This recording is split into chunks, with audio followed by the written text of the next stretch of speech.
Hello and welcome to the world-famous Driving You Crazy podcast. This is the show where we talk about all things transportation, anything that gets you from here to there.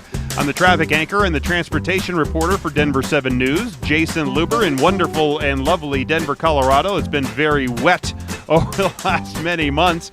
If you would like to be on the show, give me a call on the listener hotline.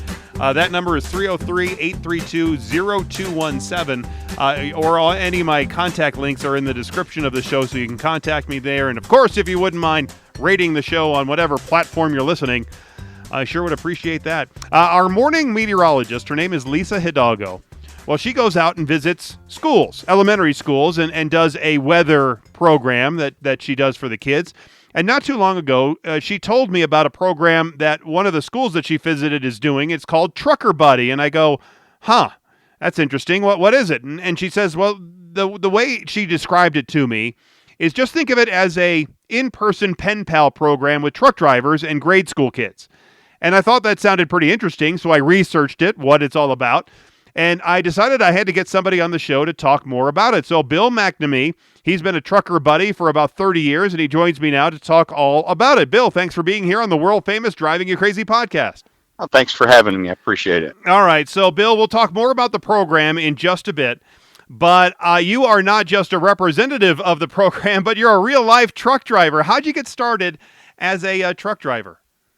I got done serving in the Marine Corps, and I wanted a job where I didn't have a lot of indoor time. I wanted to be outdoors, and I wanted to travel. So I went to truck driving school in 1991.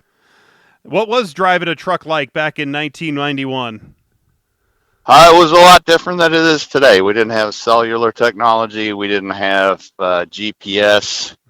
There weren't a lot of hoods on the trucks, a lot of cab over trucks and small sleepers, a lot less traffic, and a lot of work with a road atlas and a notepad. Yeah, right. And a lot of coins in the phone.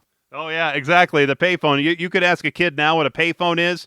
They would just look at you, stare at you, blinking. That's right. That's right. Do you do more long haul routes, or are you a local driver? I am a long haul driver, and I do not have a sleeper. So I take a hotel room every night, but okay. I typically stay out 4 to 8 weeks, and then I take 2 weeks off at home. 4 to 8 weeks. So you're just on the road for 4 to 8 weeks at a time, not like a week at a time. No, 4 to 8 weeks. Wow. What is that like? It's got to be a whole different lifestyle than the other guys who do have at least some home time every week or so.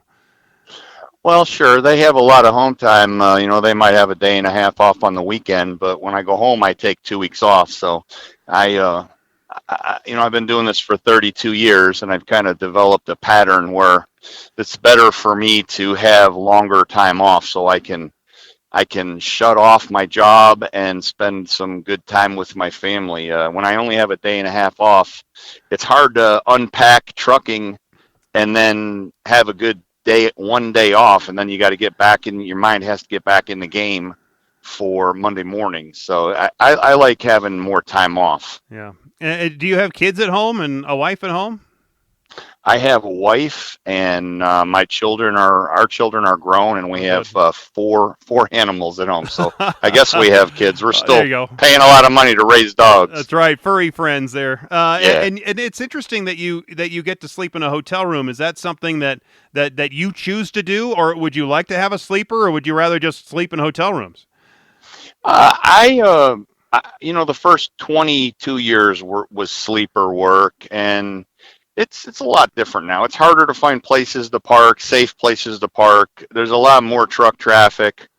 Being almost 60, I like having the conveniences of a hotel room, and our company doesn't have sleepers, so we can haul more cargo in our tankers and still be within legal limits.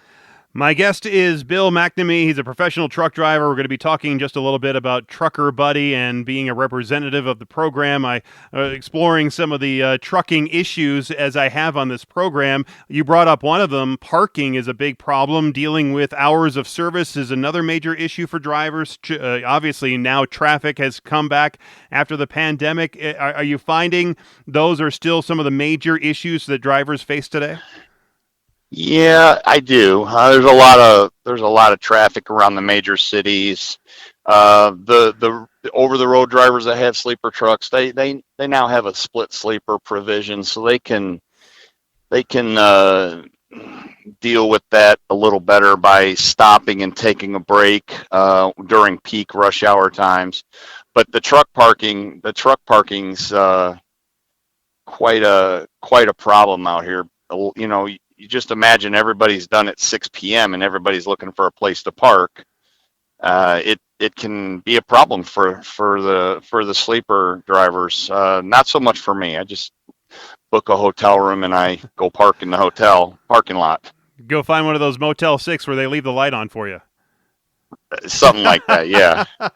Right. I see at least one driver on the exit that I get onto the interstate from when I'm going into work at 3 o'clock in the morning.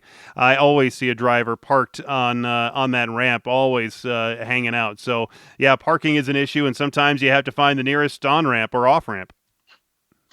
Yeah, I wouldn't recommend that, but a driver is going to do what a driver's got to do to make sure that they get rest so they're not driving when they're tired. So Yeah. sometimes that's just what you got to do. You mentioned it a little bit, and I'm sure you were driving probably during the pandemic, like most drivers were. Has the traffic changed a lot since then? Have you noticed it pick up? Obviously, it had to since the time that very few people were driving on the road. Oh yeah, yeah. The pandemic was something out of a sci-fi book. Going to Los Angeles and there was no traffic. It was strange. Or Atlanta with no traffic. It was strange to experience that. But traffic's back to normal. Traffic is everywhere now. Yeah, even in some of the not so major cities, I'm sure. Sure, And sure, and absolutely. there is a doubt, and we've talked about this on at least I have on the show, and I'm sure you've talked about this too with fellow drivers about there is a shortage of drivers out there. What would you to say to somebody, especially maybe a young person, to convince them that the trucking career is a good career? Well, you know, not everybody's going to go to college, and that's okay because trucking is a skill set. Even though the Department of Labor has not really come out with that like they should, but this is a skill set. This is a skilled profession. It's needed. We are vital, and it provides a good living for the driver's family. So, you know, if there's people coming up, graduating high school and getting a little bit older, and they want to you know, get into trucking, I think it's a great profession. I've, you know, 32 years in, I've loved every bit of it. I've supported a family, paid off a house. You know, it's just like you know, you go to welding school, you become a welder, and you do your whole career as a welder or a mechanic or you know, anything in the trades, you know, not necessarily a lot of college involved in that, although trucking does include a lot of schools that are community college based. So you know, I think trucking is a good option for anyone that wants to get into the industry. There's been a push to bring a lot of younger people into trucking, even lowering the age to 18 to get a CDL and start driving. Do you think that's too young to have that kind of responsibility of a large truck and driving on some maybe unfamiliar highways like here in Colorado? We have a lot of drivers who are unfamiliar with what mountain terrain can do to a truck and how difficult it can be going up and down mountains.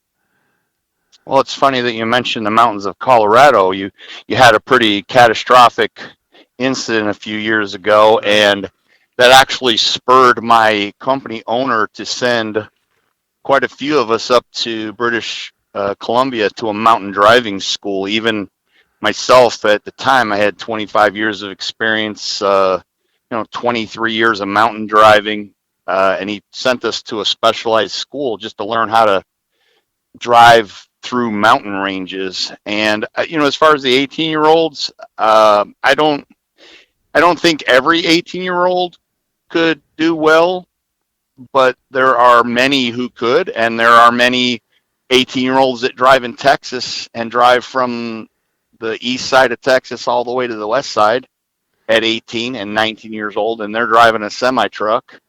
And that's the intrastate provision, not the interstate provision. So I think quite a few 18-year-olds, a lot of 18-year-olds could be well suited for trucking. It's about screening and training. My guest is Bill McNamee. He's a professional truck driver and representative of Trucker Buddy that we'll talk about in just a little bit. But first, exploring some of the issues and some of the responsibilities of driving a truck. You work for Carbon Express. They're headquartered in Wharton, New Jersey, and as I understand it, you transport liquid products across the U.S. and maybe even up into Canada. What kind of liquids do you typically haul? Anything like really seriously scary? No, we haul. I haul petroleum products, oil additives, things like injector cleaner, water treating compound. Nothing scary. Come on. It's not scary. It's just cargo that never rests. It's constantly moving. But all of the drivers at Carbon Express are trained and professional. Yeah. So it's just like going to work anywhere else. We do it the right way, the way we're supposed to, and we do it safely. We have a, and I don't know if you're familiar with it, but here along Interstate 70 at the top of the Continental Divide, at the Eisenhower-Johnson tunnels, they don't let the hazardous materials trucks, the trucks that will usually carry gasoline through the tunnels, unless there's something going on over Loveland Pass, which is the open pass that is at 11,000 feet that goes again over the Continental Divide. And they actually have these trucks when and the drivers use the Loveland Pass, which can be extremely treacherous, no guardrails. You're looking at hundreds of feet down a mountain if you miss the turn, and sometimes these guys have to do it in the dead of winter at night when it's crazy snowing. I couldn't imagine having that kind of a load under that kind of stress.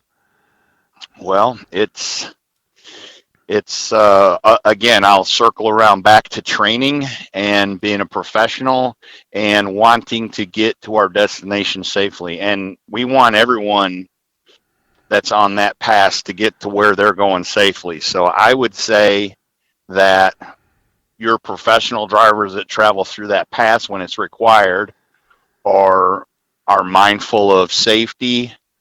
Things are going to happen. The world is not a perfect place, but I can say that I'm sure that any driver that goes up through that pass has safety right up front on their mind. And again, things happen. Cars, trucks, whatever's traveling through the pass, I'm sure everybody going through there has that on their mind.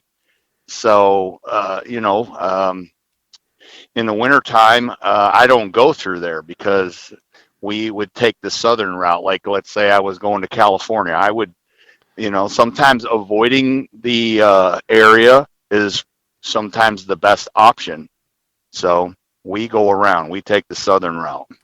I'm sure you've been all over the country, and I'm sure you've seen all kinds of different places that this country has to offer. What are some of your favorite highways or scenic areas that you like to drive through on a regular basis, or even not so regular basis? Any of the scenery that you've seen around the country?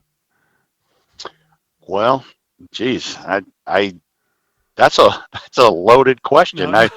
It depends on what part of the country. I was just in Virginia, in West Virginia last weekend, and the mountains were beautiful.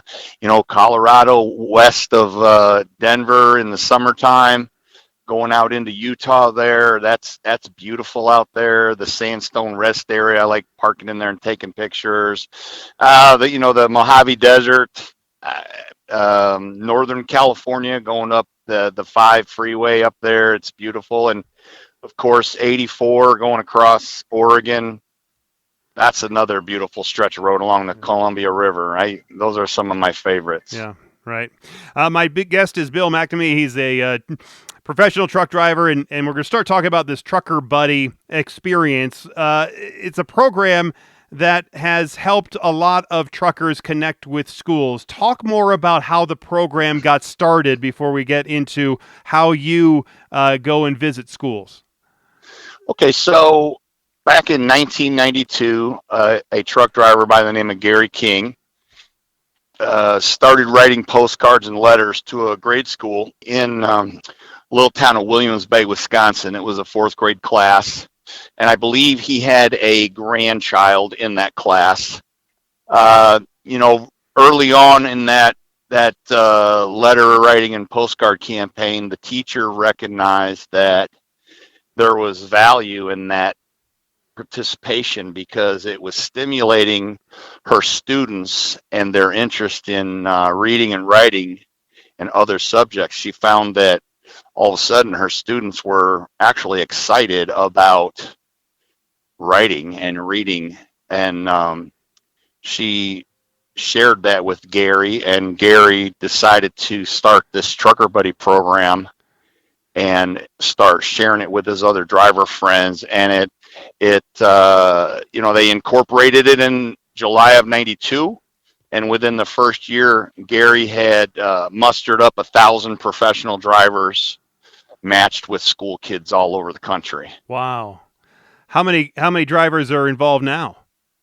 So there are over 2,500 drivers matched with almost 60,000 students across the country. That's amazing. And so let's go through that process. How does it exactly work? Do the kids or a teacher first contact the program and then get one of you folks to come in? How does that work out with you getting connected to a school? Well, typically, I'll just give an example how it started for me. My first teacher was on summer break, and she read an article in Reader's Digest about the Trucker Buddy program, and it interested her, and she went to the website truckerbuddy.org. And actually, I don't think they had a website. Yeah, I think they did have a website back then in '97. But she contacted Trucker Buddy, and she was put on a list. And just as it happened, I had the same week, I had contacted them to sign up for the program, and we were both from Illinois. I was from Southern Illinois, and my teacher was from the northwest suburbs of Chicago. So we were matched. So a teacher would inquire with Trucker Buddy about the program, and she would tell the program administrator about a little bit about her class, if she had any special needs kids, if she was a special needs teacher, which that's great too. That's awesome. And he or she would, say, I would like a driver to sign, we'll wait for a driver. So and now on the other side of it, a driver sees about something about the program and says, yeah, I think I'd like to check that out. So they inquire about it. They sign up. Now the driver goes through a federal background check and fills out a questionnaire, and they're screened, to ensure the safety of the children in the program. And they agree to abide by the rules of the program. And then they are matched with a teacher. Sometimes they're matched with a teacher in their state. Sometimes a driver doesn't want a teacher or a class from their home state. They want something farther away. So Trucker Buddy works to match both teacher and driver so that everything is a nice match. And when you are matched and you get matched with that teacher, take me through the process of what happens. You show up to a school, you probably don't know the teacher, you don't know the kids, and go through that process of walking into the doors of that school. Right. So originally, Trucker Buddy wasn't about school visits. That is something that has evolved over the years. It was originally all about writing postcards and letters to the kids, letting the kids write back. Remember, that was back in the day before we had all this technology. So now, probably, I guess I started right away with the school visits. But how it starts is the driver will send an introductory letter to the teacher. for the class and introduce themselves, tell them about their job, where they travel, what they haul, a little bit about their family, what they do for hobbies, what kind of food they like. And then the teacher, because the teacher administers all of the program before it goes to the kids, he or she screens everything and then shares it with the class. And then the teacher will send an introductory letter back on behalf of the students, or she'll have the students send letters that they go right back through the teacher. There's no direct communication between driver and student. It's always filtered through the teacher so that it's always appropriate. And, and there's no question about anything improper. So, then the driver gets home and there's letters. Like, back early on, I would get a big pack of letters once a month, and then I would take them with me on the road. I would read them. I would write letters back to each individual kid because that's just how I wanted to do it. And then I would send that packet back to the teacher. And then the teacher would, again, read the letters, check everything out, make sure, everything is good to go, and then, send it out to her students. So, but now with technology, there's I would probably say email, messenger. Now that all goes to the teacher. That doesn't go to the kids. School visits evolved. Trucker Buddy had to have some rules about the visits to make sure that everything was safe. It had to be approved by the school and the trucking company owner, the company that owned the equipment.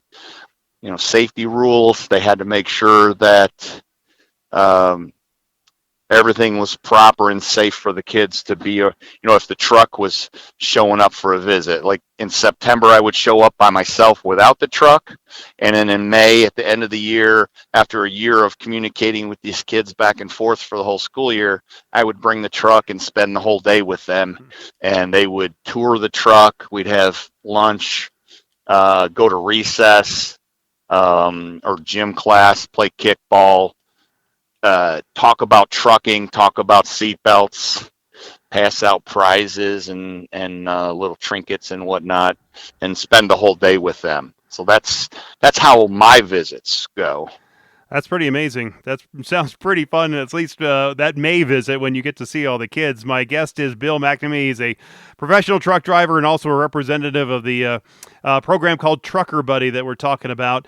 When you go to the schools there and you're interacting with the kids, what's it like for them when they get to climb up into your truck? I'm sure their eyes are wide and they're sitting there thinking, hey, I could do this. And I'm sure their hands, because they're probably still little, their arms and hands are so really wide across that large steering wheel, trying to look up up through the windshield. Sure. Yeah. When I was doing the school visits up in Northwest Illinois there for 22 years before the teacher retired, I would bring that sleeper truck. So we would have the truck in the big parking lot. We'd have it surrounded with some orange cones for safety. The kids would all line up, and there were parents there as well. So I would take a mom, and a mom would get up in the truck and she would sit in the sleeper. And then I would have a mom on each side, and they would oversee them climbing in and out, because we want to make sure they're getting in safe and getting out safe. So they climb up in the truck and they look around, and yeah, they are amazed at some of the amenities that we have in the sleeper trucks. And so are the parents. The parents cannot believe that they're sitting up in a truck and they're getting their first view of seeing what it is in a truck. So it's kind of a twofold thing. The kids are excited, but there's a few parents in there that are starting to see what being up in a big truck is like. And it's an exciting day. The kids, they can't believe that we have microwaves and refrigerators and satellite radio and flat screen TVs in the trucks. Now, I don't have that now, so I just have a day cab. So I don't really bring the truck. My current 3 classes are all in Southern Illinois in my hometown. So I go there probably six or eight times a year, and I don't bring the truck because they see the truck uptown Right. when I'm home. It's parked uptown, so I haven't brought the truck to the school probably in 8 years. But yeah, when they see the truck, I can tell you that anyone that brings their truck to the school, when they leave, they absolutely feel like a hero to those kids. The I'm sure. kids are just amazed. And you get to talk to the parents who are driving the four-wheelers, as truckers usually call them, and maybe give them some lessons. Hey, watch Sure. out for us. We don't Sure. don't cut in front of us, and don't slam on your brakes because we're hauling about 60,000 pounds worth of stuff here, and it's hard for us to stop.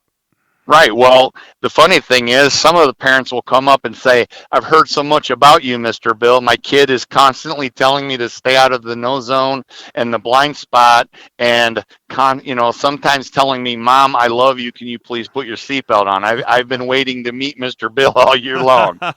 So throughout the year, you have fun with them.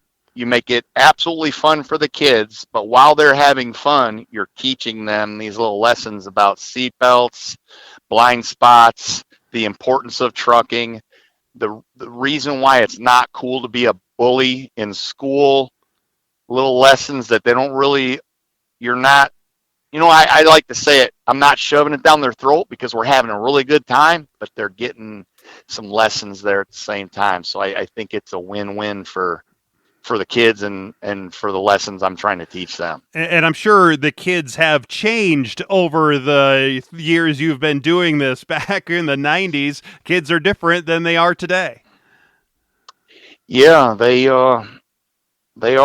I mean, they're still kids. They're great little people, but yeah, they're a little different. Yeah. They have a lot of them have cell phones, and a lot of them, they'll raise their hand, and it's when they have questions, and they'll ask me a question, and they'll say, "Well, I looked on YouTube," and I just say, "Well, we're not really talking about YouTube today. This is how I do it. This is how I operate safely on the highway." And I just kind of avoid the whole.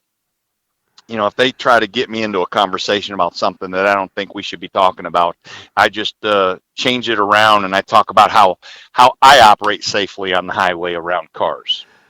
You said that you visited, you just have those 3 schools. Is that pretty much what you stick to? Have you only done those 3 schools, or have you visited more than that?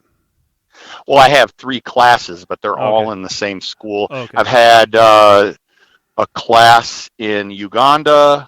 Of course, I did not visit there. Yeah, we do have hard to drive there. It is Trucker Buddy International, so there are drivers that have classes all over the world.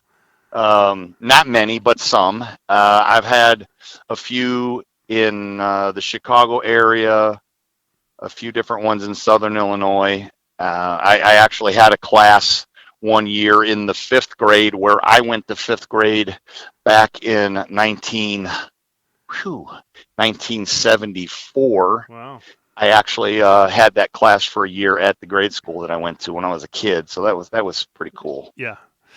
My guest is Bill McNamee. He is the Trucker Buddy, professional truck driver, talking about Trucker Buddy and what the program is all about. I'm sure it helps when you visit your elementary school and you see the kids, and then you bring along your mascots, right? Oh yeah. I have several mascots. I have a duck. His name is Miles Quackles. Ah, yeah. And I have a mouse named Seatbelt Sam. I have a lot of mascots. I've collected them over the years, and they are tools for me because some kids will react better to a mascot sending them a letter than a grown-up. So, for example, when Seatbelt Sam sends out letters and assigns a project, like he wants them to keep track of how many times they put their seatbelt on for a week. They actively participate in that because they have this little mouse named Seatbelt Sam putting some homework on them. So they're tools. They make kids smile, and they're useful because, again, it's all about making it fun for the kids so that we could teach them some valuable lessons about trucking and safety and being good kids. Yeah. Do you have a favorite one? Duck. Yeah. He has his own fan club, Duck and Truck Fan Club, and now he has his own Facebook group that's Oh, he does. private, Okay. and it's private. But the children, there are no children in there. There are some parents of past classes, and I allow that because they can share that with their kids. Supervised. I don't interact. None of us trucker buddies interact with children on social media. That is absolutely forbidden, and for obvious reasons. It's just not a good deal. Yeah. So, but yeah, the mascots, Duck. I have Henry the Highway Hedgehog, Seatbelt Sam. We've got oh my goodness, there's a whole bunch. People have sent me mascots that want them to be my traveling mascot. Nice. And sometimes you just got to say, I don't have any more room in the truck. Yeah, it's like my daughter's closet and bed. It's just they're covered with all their, stuffies, and it's like Right. at some point it's like too many. Right. Yeah, I send some of them on vacation with some of the kids at the end of the year, and let them, if they're going on a vacation. Seatbelt Sam's been to the Great Wall of China. Oh, wow. Spent a couple of months in the outback of Australia driving with a driver hauling those big, long petroleum train, multi-wagon trains out there. And then we get pictures back. He's been on the Worldwide Volvo Tour for 2 years. A long time ago, he went with a journalist for 2 years over in Europe. Yeah, so we use them as tools, and it excites the kids and helps us make it fun for them. And this program is more than just visiting and writing to and interacting with these elementary school kids, right? Don't you encourage high schoolers also and maybe visit high schools to learn about the trucking profession and get them interested before they decide if they want to go to college or trade school or what they want to do with their career? Well, actually, we do not. Yeah, that's a totally different organization. We stick with kids up to about 8th grade they're in their reading, writing, arithmetic. They're in their formative years, so we don't go beyond the 8th grade. Okay. That's good. Good to know. Yeah, what are some of the most common questions that, or more and most unusual questions that you get from some of these kids? I'm sure their kids are curious. Yeah, I mean, some of them will come. They want to know, how do you take a bath? How do you use the restroom? Where do you eat food? Some kids really don't know what a truck stop is. One year we loaded them up on a bus and we took them to the Illinois-Wisconsin line, and we took them to the truck stop for a field trip. Oh. And we showed them what the TA truck stop was like up there, and the manager took them on a tour and showed them where we eat in the restaurant, where we shower, where we buy our supplies. They took them to the shop, and then we put them on the bus and went across the interstate to the weigh station, because they don't understand how we interact with law enforcement as a team. We try to teach them that we are a team with law enforcement. We're not adversaries. We work together to promote highway safety and equipment safety and all that. So we took them to the scale, and they did an inspection on my truck, and they checked out the school bus, and they put all the kids on the scale, and they showed them how they showed them how they weigh the trucks to make sure that we are distributing our weight in the truck. So I mean, kids, you can't expect them to know that in elementary school. So they ask a lot of questions. How do you know how much your truck weighs? What if you have to use the bathroom? What if you want to get if you want to go to Burger King? Where do you sleep? How long do you sleep? How come you don't get to go home every day? I don't think that's fair that you don't get to go. They don't understand that transportation is a machine that never rests, and there's requirements that we have to have drivers that are willing to stay out and move America. So yeah, they're full of questions. Yeah, and I'm sure they've asked you how much money you make. That's what I get all the time, and Sure. Oh yeah. that's Yeah, always and that's a good lesson, because while I don't share the details of that, I do, there was a time when I was a mileage based employee, and I would tell them, okay, I make this much per mile. I drove this many miles this week. I need everyone to tell me how much I made. So now they have a math homework assignment. And then I tell them, I order food in the restaurant, and I say I spent this much on my lunch, this much on my dinner, and I bought 3 bottles of water midday, and this is how much I spent. How much did I spend for the day? So now they're engaging with me about questions they have about how I'm eating on the road, but now they're getting a little homework. Now they're having to put some math skills into play there. So that's pretty neat how we can turn a story into a math problem, and now they're eagerly trying to do math. That's and you can also use the math skills for, all right, I'm going 60 miles an hour. I've gone 1 mile. How, I'm going one, Right, all this, and how many right. hours is it going to take me to go, 120 miles, that kind of a thing. So you can, Sure, there's the sure. distance questions too. You've got math, you've got geography, you've got states, state capitals, the coastal. I'm on the west coast. What ocean am I near? I'm down in Louisiana. What body of water?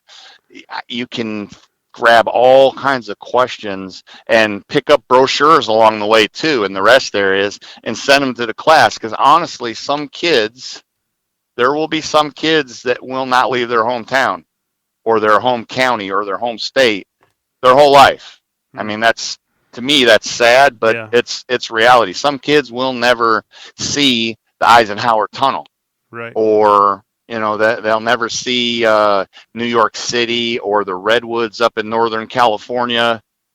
But they can see it through my travels and my windshield and my pictures and my stories, and the mascots will send them stories about the prairie dogs in Wyoming. Some kids will never see the prairie dogs in the rest area in Wyoming sitting on Mr. Bill's lap eating Cheetos. I just did that. I Yeah. have a whole story for them when they start school about how I fed them the prairie dogs some Cheetos while they were sitting on my lap. Funny. So Just watch out for the plague. yeah, well, Yeah. I got gloves Yeah, on, it's good. so I'm not gonna. Yeah, yeah, Yeah, and I was thinking postcards. You stop at a Travel America or or a Buc-ee's, and you get the postcards, and then you can send those to the kids. yep. We actually, a lot of us in the Trucker Buddy program, we know each other and we network. And we'll pick up postcards for other drivers and send them to them, because some drivers won't get to the West Coast. They Yeah, want to send a postcard to the class. A lot of postcards have a lot of really good information on the back about the sure, state bird, sure. all that information. Sure. Have you heard of kids that were a class, in one of your classrooms with any of the trucker buddies, and then they have been interested in becoming a trucker and then going into the profession and then maybe becoming a trucker buddy themselves? No, I have not. I have not. I'm waiting my classes in Southern Illinois. I've been with them for about 8 years, 9 years now. So I'm waiting to see, that's rural America, and uh, a lot of the people that I live around, trucking is big in Southern Illinois, trucking and coal mining, and a lot of the trades and all that. Up north, where I was matched with that teacher in a very affluent neighborhood, uh, I don't I don't remember ever hearing any of them going into trucking, but I do remember some of them telling me later on in life that they'd been in an accident, and thank goodness they remembered to wear their seatbelt. So to me, that's what it's all about. That they remember the safety message. Yeah, and I'm sure that the kids that are, if they've ever been in Northern Illinois and they've seen some of the traffic outside of Chicago on, on any of those interstates out there, whether I'm sure whether I think it's Interstate 90s up there, and I think I-70 or 96. I think I-96 is up that way, and the truck traffic is tremendous. Sure.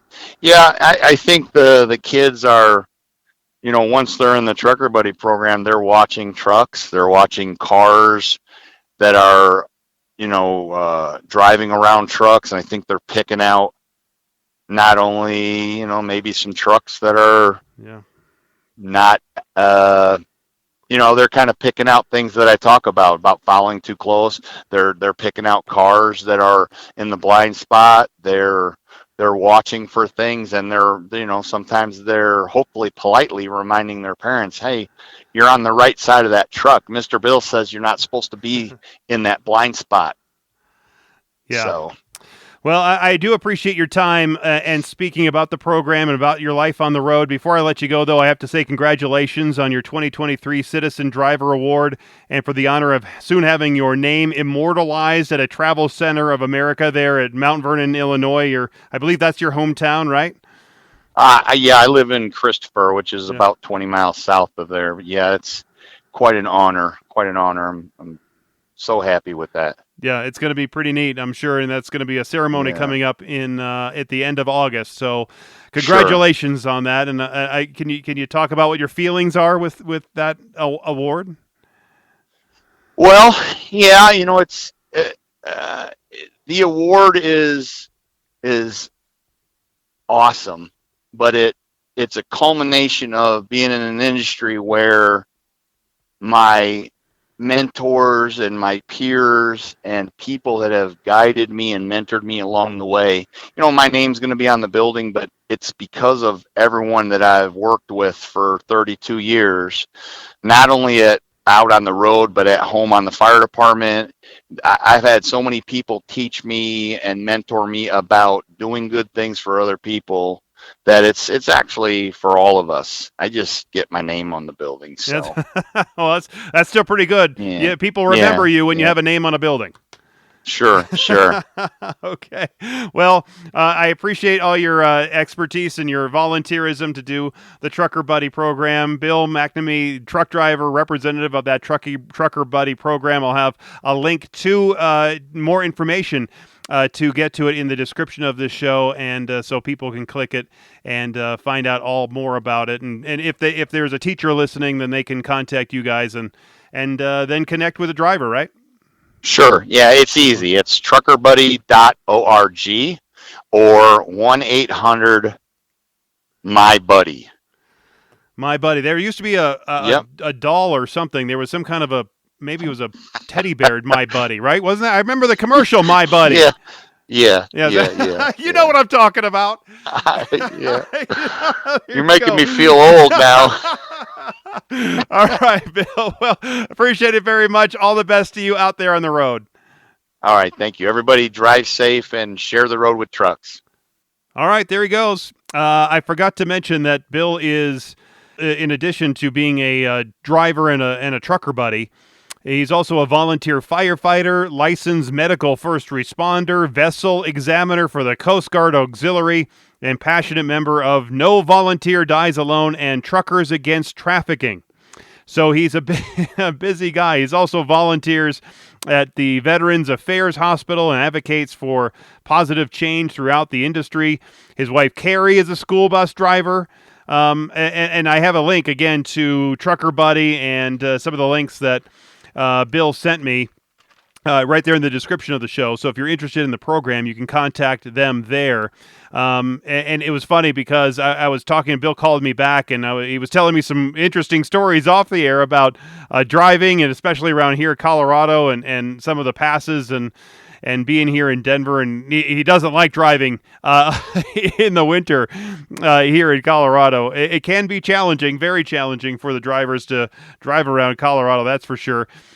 Even after driving to going to a driving school, that special driving school in British Columbia, where they learn how to do winter driving, mountain driving, because it is a whole different beast But he couldn't, unfortunately, talk about some of that stuff on the air.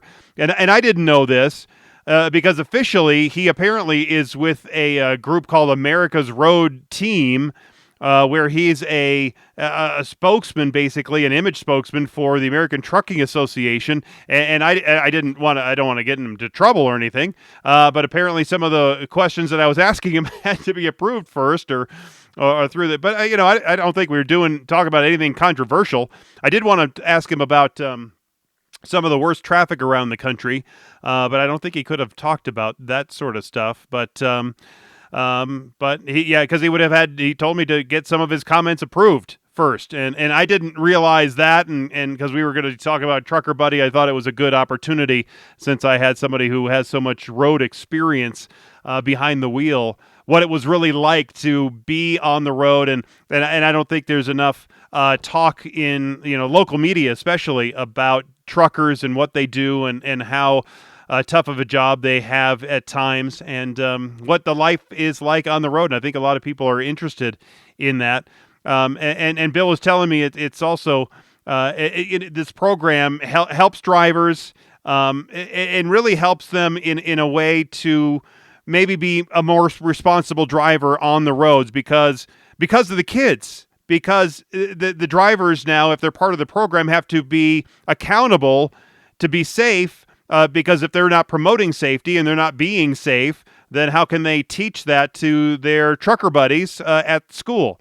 And it's also hard for a lot of these drivers to find time to volunteer if they're only off for a few days when they get home and they're on the road the rest of the time. They don't have a chance to coach Little League baseball or help with the soccer team or do scouting, something like that, right? So it actually gives these truckers a way to give back and to volunteer and get volunteer hours, something that they would want to do. And they just wouldn't have the opportunity because they're on the road all the time. But anyway, I have all their contact information there, and I appreciate Bill and just rolling with me and some of those questions, even though he didn't know that I was going to ask him, and I didn't know that I was going to get him in trouble for asking them. And I was thinking about his wife Carrie, because as he was talking to me, as Bill was talking to me, he said his wife was there saying, "All right, you got to wrap this thing up," and she liked the title of the podcast, calling it "Driving You Crazy," because she thought that he was driving her crazy, and that's what we're going to talk about. But I have a friend, a former photographer for Denver 7, who actually is a bus driver. I actually think it's a great retirement job. That's basically what he's doing. He was a photographer. He worked as a college professor for a bunch of years, and then he came back to Colorado, back up to Fort Collins, and he is a bus driver. And really, if you think about it, you work a couple hours in the morning, couple hours in the afternoon, you get full benefits. I'm sure there's obviously challenges like with any job driving a school bus, and some of the kids can be turds. Maybe keep them from jumping out of the back door, right? I don't know, but it seems like that maybe as a retirement job, it would be a pretty good job being a bus driver, but I don't know. Like with anything, there's ups and downs with everything, I suppose. Anyway, thanks again to Bill for playing along. If you have any questions, comments, concerns, you always can reach me on any of the contact links in the description of the show. So thanks again for listening, and until next time, I'm Jason Luber, the traffic guy. Be safe, and as always, happy motoring.